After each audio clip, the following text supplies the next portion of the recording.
उत्तान पाद जी दूसरा विवाह करने के बाद में डोला लेकर के आए हैं। आज रानी सुरुचि का डोला जिस समय आया है उस अवधपुरी में आने के बाद में आज दरवाजे के बाहर जिस समय डोला खड़ा है, मैया सुनीति ने मन में विचार किया है कि क्यों ना मेरी छोटी बहन इस महलों में आ गई है, दरवाजे पर डोला आ गया है, चलो और उसे उस डोला से नीचे उतार करके लाते हैं। महाराज पास में पहुंची हैं, आरती का थाल सजाया है। आरती का थाल सजाने के बाद में जिस समय आगे बढ़ी हैं, उस डोला के पास में पहुंची हैं। जब डोला के पास में पहुंची और पहुंचने के बाद में आज अपनी छोटी बहन को देखा है,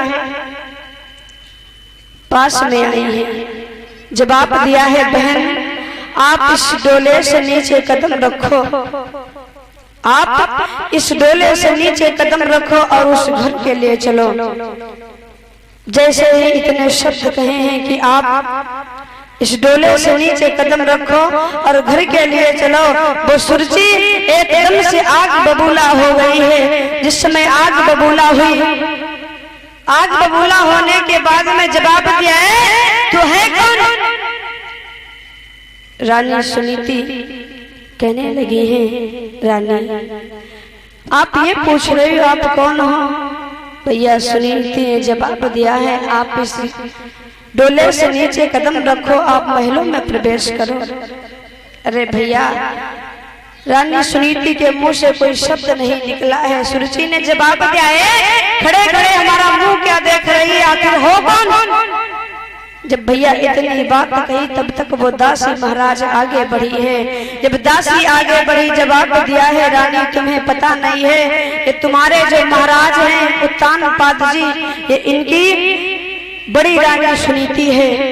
जब महाराज इतनी बात कही, बड़ी रानी सुनीति है, एकदम से वो आग बबूला हो गई और जवाब दिया है, महाराज तुम्हें शर्म नहीं आती? जब तुम्हारे एक रानी थी तो हमारा यहाँ पर क्या काम था जो आप हमें लेकर के आए हो? कि जब एक तुम्हारे थी रानी तो हमें व्यर्थ में लाए हो, बाबो करण को काफी थी, हमें भार झोंकी वे बुलाए हो। जब इतनी बात कही कि जब तुम्हारे महलों में एक रानी थी तो हमें लाने की जरूरत क्या थी? महाराज जैसे इतनी बात कही है, आज उत्तान पाद का जो सर था वो एकदम से नीचे झुक गया, कोई जवाब नहीं दिया है। महाराज रोने लगी हैं, सर को झुकाए हुए खड़े हैं। महाराज उत्तान पाद मन में विचार कर रहे हैं, रानी तुमको बहुत समझाया था कि हमें दूसरा विवाह करने के लिए मजबूर मत करो, लेकिन आप नहीं मानी हो। भैया लबेश जिस समय जवाब दिया कि आप बहुत समझाया बड़ी रानी को, लेकिन नहीं माने, आज वही समय आ गया है। पाद के आंखों से अश्रुधारा बह रही है। जवाब दिया, बहुत समझाया था रानी, लेकिन तुम मेरी बात को नहीं मानी हो। आज वही समय आ गया। महाराज सुरुचि ने जवाब दिया है कि महाराज यदि मुझे इस आंगन में आप रखना चाहते हो, यदि आप मुझे इस आंगन में रखना चाहते हो तो पहले मेरी सौत को इस आंगन से निकाल दीजिए। धन्य हो महाराज, जवाब दिया है, इस आंगन से निकाल दीजिए। कैसी है महाराज को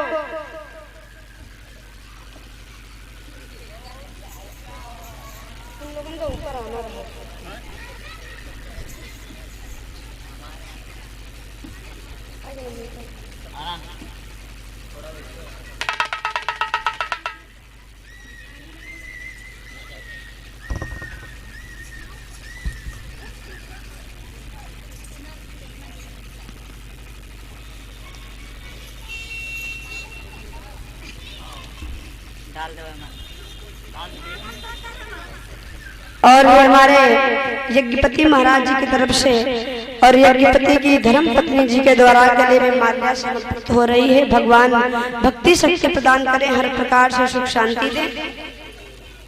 और ये हमारे छोटे भैया विकास जी की तरफ से गले में पुष्पों का हार समर्पित हो रहा है। मंगल कामनाएं हैं। भगवान भक्ति शक्ति प्रदान करें, हर प्रकार से सुख शांति दें।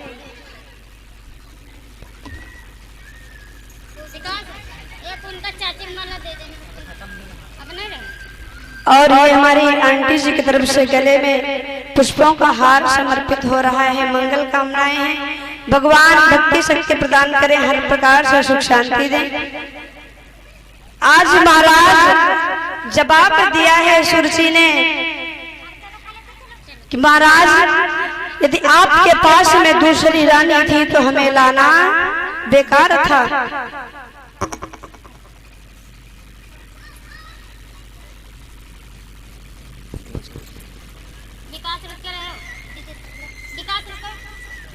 आज जवाब दियो है महाराज उत्तान पाद से सुरुचि ने कि क्षमा करना महाराज, यदि मुझे इस आंगन में रखना चाहते हो, यदि आप मुझे इस आंगन में रखना चाहते हो तो इस सौत को घर से निकाल दीजिए।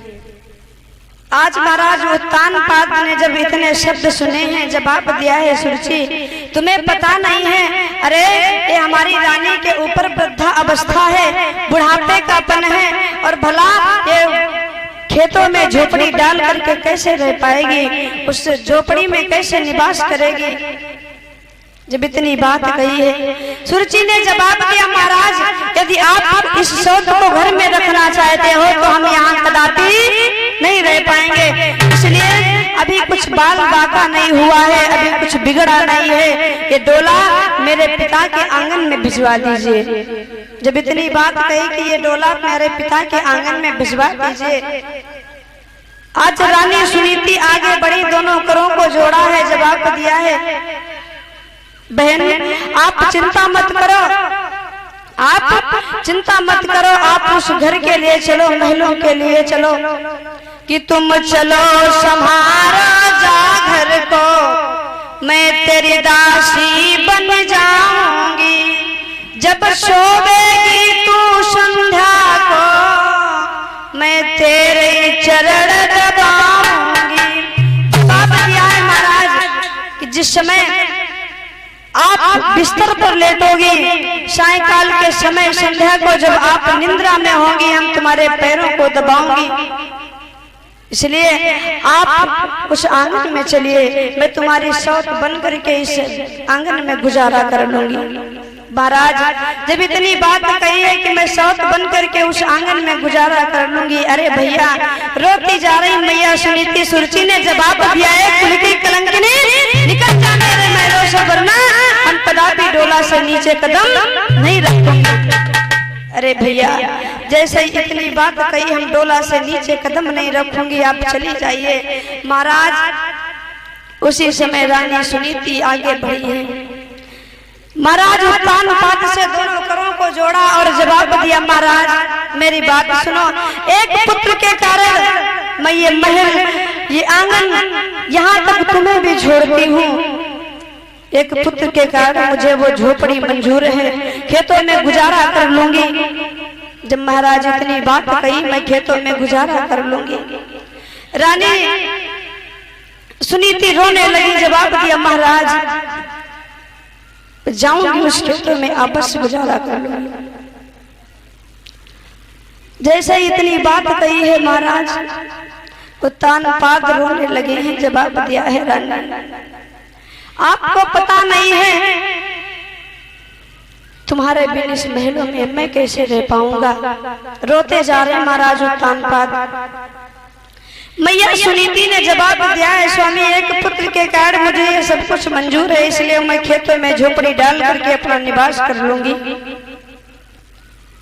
इतनी बात कहने के बाद में जिस समय मैया सुनीति ने जवाब दिया महाराज मैं उस खेतों में गुजारा कर लूंगी। अरे भैया इतनी बात जब सुरुचि ने सुनी, सुरुचि ने जवाब दिया है महाराज उत्तान पाद ये खेतों में तो गुजारा कर लेगी, खेतों में तो निवास कर लेगी, लेकिन मेरी एक बात याद रखना, इसे खाने के लिए एक शेर जाओ और एक मटका जल वो भी हमारी दासी लेकर के जाया करेगी, नित्य प्रतिदिन आपकी वहां परछाई तक दिखाई लेनी चाहिए। जब इतनी बात कही है महाराज, रानी सुनीति चली है। जिस समय चली रानी सुनीति, समय रानी सुनीति जी चली हैं खेतों की तरफ, आगे बढ़ी हैं। महाराज उत्तानपाद रोने लगे। जब रोने लगे महाराज उत्तानपाद जी, मैया सुनीति थोड़ा आगे बढ़ी है, पीछे मुड़ करके देखा है अपने प्राण प्यारे को, आंखों से अश्रुधारा बह रही है। मैया सुनीति भी रोने लगी। महाराज मैया सुनीति रोने लगी हैं, पीछे मुड़ करके देखा है, जवाब दिया स्वामी मैं उस खेतों के लिए तो जा रही हूँ, उस झोपड़ी में तो निवास करूंगी, लेकिन मेरी याद को आप भूल मत जाना। यदि थोड़ा सा भी समय मिल जाए, थोड़ा सा भी यदि समय मिल जाए तो मेरी झोपड़ी के लिए भी चले आना। अरे महाराज जब इतनी बात कही है, महाराज उत्तानपाद भी रोने लगी, रानी सुनीति भी रो रही हैं। आज रोते रोते मैया सुनीति जिस समय उस खेतों में आई हैं, झोपड़ी बना करके उस महलों को छोड़ करके आज खेतों में गुजारा महाराज करने लगी हैं। इधर महाराज उत्तानपाद जी और छोटी रानी सुनीति उस महलों में रह रही हैं। धन्य हो महाराज ऐसी स्त्री को जिसने अपना घर बार छोड़ दिया, यहाँ तक एक पतिव्रता स्त्री होने के नाते अपने पति को भी छोड़ दिया और उस खेतों में झोपड़ी बना करके रह रही है एक पुत्र के कारण। धीरे धीरे समय व्यतीत हो गया। नित्य प्रतिदिन महाराज वो दासी एक मटका जल और एक शेर जौ लेकर के जाती है। रानी सुनीति उसी झोपड़ी में पीसती है। महाराज वहाँ कोई भी पात्र नहीं है जो उसमें रोटी बना करके खा सके। लकड़ियों को जलाती हैं, वही लकड़ियों को जला करके उस जौ के आटे की रोटी को सेकती हैं। सेकने के बाद में वही भोजन करती हैं। धीरे धीरे समय व्यतीत हो चला गया। महाराज एक दिन की बात है, दासी जैसे ही सवेरा हुआ है, भास्कर देव ने पूर्व में आंखें खोली हैं, सूर्य की किरणें चारों दिशाओं में फैली हैं। आज महाराज वो रानी भोजन लेकर के जिस समय चली है, एक शेर जौ और एक मटका जल जिस समय लेकर के चली उस झोपड़ी की तरफ, महाराज रानी सुनीति ने जवाब दिया है। तो वो दासी पहुंची है उन झोपड़ी के लिए। रानी सुनीति कहने लगी, दासी आप एक बात बताओ, आप नित्य प्रतिदिन तो ये लेकर के आती हो एक शेर जौ और एक मटका जल, लेकिन आप हमें आज एक बात बताओ कि हमारी छोटी बहन जो उस महलों में निवास कर रही है, उस महलों में रह रही है, भला उसके गर्भ से, उसके उदर से किसी संतान का जन्म हुआ है कि नहीं हुआ है? जब इतनी बात कही है महाराज, दासी ने जवाब दिया है, रानी जैसे आप उस महलों में गुजारा कर रही थी, आप उस महलों में निवास कर रही थी, उसी प्रकार से तो तुम्हारी छोटी रानी, छोटी बहन जैसे आप बांझ थी, वो भी बांझ की बांझ रह गई है। उसके भी गर्भ से किसी संतान का जन्म नहीं हुआ है। महाराज जब इतनी बात कही, रानी सुनीति कहने लगी, धन्य हो प्रभु, क्या बिगाड़ा है मैंने तुम्हारा जो मेरे उदर से किसी संतान का जन्म नहीं हुआ? जहाँ तक मैंने एक पुत्र रत्न की प्राप्ति के लिए सब कुछ अपना त्याग दिया, फिर भी मेरी छोटी बहन जो उस आंगन में आई, उसके भी गर्भ से किसी संतान ने जन्म नहीं लिया। धन्य हो प्रभु। जब इतनी बात कही है, मन में विचार करने लगी है सुनीति, इससे अच्छा मर जाना ही ठीक है। इस संसार में रह करके क्या करेंगे? एक पुत्र के कारण मैंने सब कुछ त्याग दिया, यहाँ तक अपने पति को भी छोड़ दिया, त्याग दिया। इस महलों में झोपड़ी बना करके निवास कर रही हूँ, फिर भी मेरे घर में किसी पुत्र रत्न की प्राप्ति नहीं हुई। महाराज सायंकाल का समय है, रात्रि के 12 बज रहे हैं। मैया सुनीति ने मन में विचार किया है कि क्यों ना अब इससे अच्छा मर जाना ही ठीक है। अभी संसार में जीवित रह करके हम क्या करेंगे? आज भैया आधी रात्रि का समय है, मरने के लिए जिस समय चली है जंगल की तरफ। बहुत घना जंगल है, आगे बढ़ती जा रही है। उस जंगल में साई साई की आवाज आ रही, महाराज कोई नजर नहीं आ रहा है। आगे बढ़ती गई है, पहुंची है कहां पर? एक कुएं के पास में जब पहुंची, जब कुएं के पास में पहुंची है, जवाब दिया है अब इस कुएं में गिर करके अपनी आत्महत्या कर लूंगी, वापस घर नहीं लौट कर जाऊंगी। मैया सुनीति रोने लगी है, उस कुआं के पास में पहुंची है। तब तक हुआ ऐसा है कि वहां पर देव ऋषि नारद का आगमन हुआ है। जब देव ऋषि नारद बीड़ा को बजाते हुए नारायण नारायण कहते हुए जिस समय आए हैं, रात्रि काल का समय है। जवाब दिया है अबला, आप इस रात्रि काल के समय पर इस कुएं पर क्या कर रही हो? जब इतनी बात कही कि रात्रि काल का समय है, इस कुएं में क्या कर रही हो? कुएं के पास रानी सुनीति कहने लगी है प्रभु, दोनों करों को जोड़ा, जवाब दिया आपसे कुछ नहीं छिपा है। तन की जाना, मन की जाना, जाना चित्त की चोरी, और ऐसे प्रभु से का छिपो है जाके हाथ में 3 लोक की डोरी। महाराज आपसे कुछ नहीं छिपा है। नारद जी कहने लगे हैं देवी, आप ये कह रही हो कि आपसे कुछ नहीं छिपा है, लेकिन आप आधी रात्रि के समय पर यहाँ करने के लिए क्या आई हो? अरे भैया, जब इतनी बात कही है, रानी सुनीति कहने लगी महाराज माफ करना, आपसे कुछ नहीं छिपा है, आप जिस प्रकार से हमसे पूछ रहे हो। फिर देव ऋषि नारद ने प्रश्न कर दिया कि आप ये बताओ आपका नाम क्या है, आपके ससुर का क्या नाम है, यानी कि पिताजी का क्या नाम है, और आपके पति का क्या नाम है। इतने शब्द कहे महाराज, उसी समय जवाब दिया है आप ये पूछ रही हो तो मेरी बात सुनो। आप यदि ये पूछ रहे हो तो मेरी बात सुनो। मनु पिता है हमारे ससुर जी का, हमारे पति का नाम है महाराज उत्तानपाद जी, और मेरा नाम सुनीति है। जब इतनी बात कही महाराज, जवाब दिया आप यहाँ क्या करने के लिए आई हो? रानी सुनीति कहने लगी महाराज, एक पुत्र के कारण मैंने सब कुछ त्याग दिया, सब कुछ छोड़ दिया, अपने महलों को भी त्याग दिया, अपने प्यारे प्यारे को भी त्याग दिया, लेकिन फिर भी मेरी सौत आई उस आंगन में, उसके भी गर्भ से किसी संतान ने जन्म नहीं लिया है। इसलिए अब इस संसार में जीना बेकार है महाराज, इससे अच्छा तो मर जाना ही ठीक है। मैं वापस लौट कर नहीं जाऊंगी। देव ऋषि नारद कहने लगे अबला आप पागल हो गई हो, अरे पुत्र देना और ना देना और महाराज दे करके भी छीन लेना, ये सब परमपिता परमात्मा की अनुकंपा हुआ करती है, इसलिए आप लौट जाइए।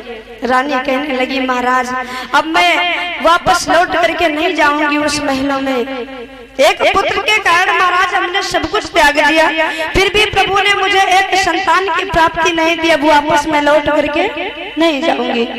मर जाऊंगी लेकिन वापस लौट करके उस झोपड़ी के लिए नहीं जाऊंगी। नारद जी कहने लगे देवी आप मान जाइए, अरे ये सब परमपिता परमात्मा की अनुकंपा हुआ करती है, इसलिए लौट जाओ।